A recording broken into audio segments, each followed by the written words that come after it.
Rubber Pandhu. ஆமா. So Tamizharasan Pachaimuthu debut and director, like டைரக்டரா first film எடுத்திருக்காரு.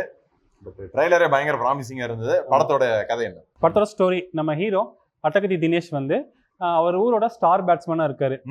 அதாவது கிரிக்கெட் பிளேயர்ஸ்க்கும் சரி அந்த ஊர் மக்களுக்கும் சரி அவர் வந்து ஒரு கெத்து. அப்படிதான் ஒரு டிஷர்ட் ஜெர்சி கூட இருக்கும். ஸோ ஹரிஷ் கல்யாண் வந்து சின்ன பையனா இருக்காரு. ஆனா வந்து நம்ம ஹரிஷ் கல்யாணுக்கு வந்து இவர் வந்து ரொம்பலாம் டேலண்ட் கிடையாது, ஊர் மக்கள் சொல்ற அளவுக்கு டேலண்ட் கிடையாது, என்னால கண்டிப்பா ஒரு விக்கெட் எடுக்க முடியும் அப்படின்னு சொல்லிட்டே இருப்பாரு.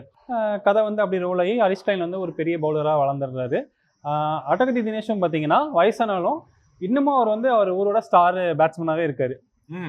ஸோ இவங்க ரெண்டு பேரும் பார்த்தீங்கன்னா ஒரு மேட்ச்ல ரெண்டு பேரும் மீட் பண்றாங்க.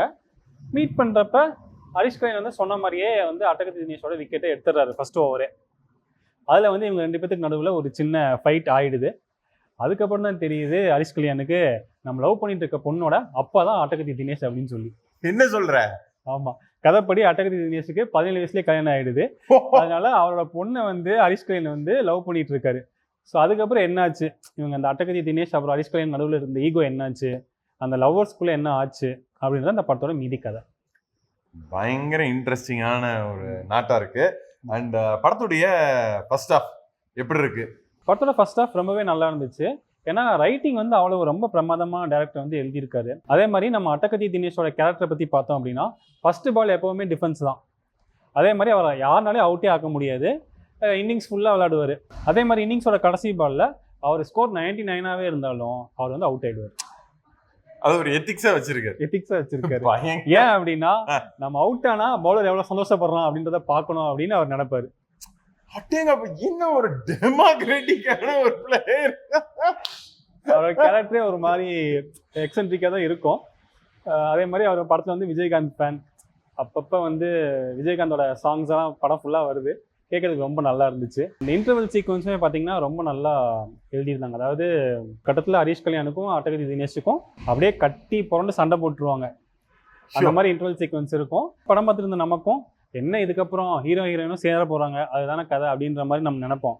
ஆனால் அப்படிலாம் இல்லாமல் இந்த மாதிரி உள்ளூர் கிரிக்கெட்லேயும் எப்படி வந்து இந்த சாதின்ற விஷயம் ப்ளே பண்ணுது அப்படின்றத ஒரு 2 சீனில் சொன்னாலும் ரொம்ப அழுத்தமாக சொல்லியிருந்தாங்க.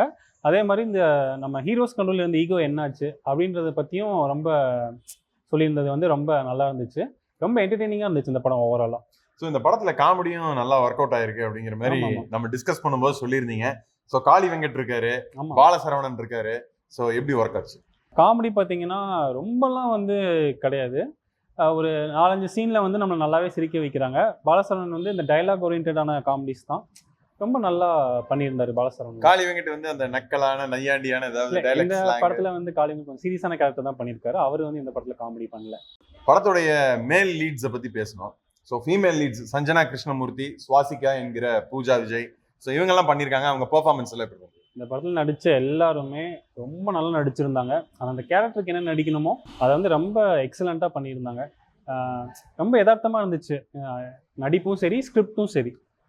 ஸோ இந்த படத்தில் வந்து மியூசிக், ஆமாம், ஸோ இளையராஜாவுடைய பாடல்கள் அங்கங்கே வந்துட்டு போனாலும் அது எப்படி இருந்தது, அந்த இம்பேக்ட் எப்படி இருந்தது?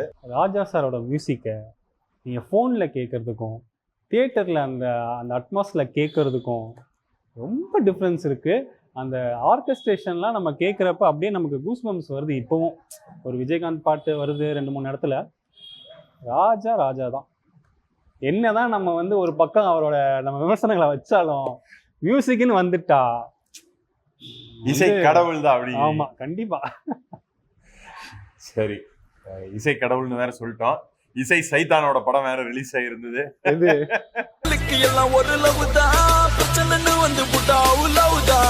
மொத்தத்துல லப்பர் பந்து எப்படி இருக்கு?